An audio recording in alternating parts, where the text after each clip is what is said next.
আজকে আরো একটা ভিডিও নিয়ে আসলাম। আশা করি সবার ভালো লাগবে। ভালো লাগলে লাইক, কমেন্ট এবং শেয়ার করবেন বেশি বেশি।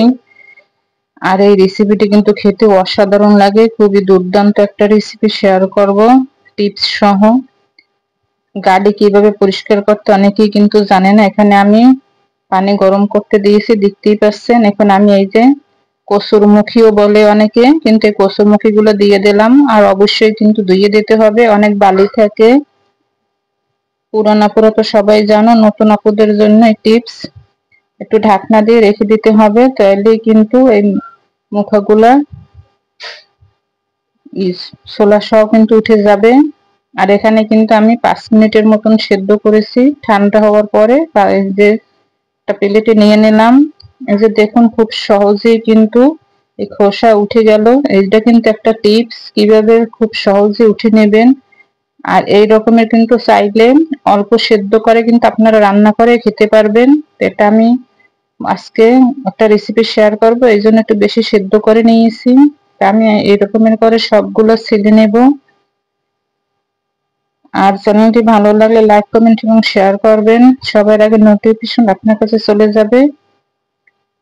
চ্যানেলটি সাবস্ক্রাইব করে পাশে থাকবেন। এখানে আমি মরিচ এই যে টেলে নিয়েছি, সেটা আর দেখালাম না। এটা আমি কাঁচা মরিচ দিয়ে, কাঁচা পেঁয়াজ দিয়ে বানাবো। পেঁয়াজটা টেলে নিলাম না। আমি মরিচ আর লবণ ভালোভাবে একটু মথে নিতে হবে, এরকমের করে ভালোভাবে পেঁয়াজের সাথে মরিচের সাথে মেখে নেব। এখন কিন্তু সরিষার তেল দিতে হবে। সরিষার তেলটা কিন্তু একটু বেশি পরিমাণে দিলে খুব ভালো হয় খেতে। আমি ভালোভাবে আবার মরিচের সাথে মেখে নিলাম তেলটা। এখন আমি এই যে গাটিগুলো কিন্তু মথে নেব। কসুর মুখিগুলো খুব সহজে কিন্তু তৈরি হয়ে গেল কসুর মুখী ভর্তা। আর এটা কিন্তু গরম ভাতের সাথে কিন্তু অসাধারণ হয়। আর টিপসটা কিন্তু অবশ্যই পেয়ে গেলে কিভাবে খুব সহজে পরিষ্কার করা যায় খোসা,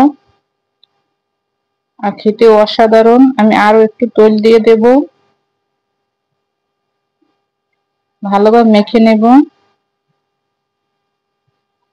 একটু এই যে আমি একটা প্লেটে নিয়ে নিলাম।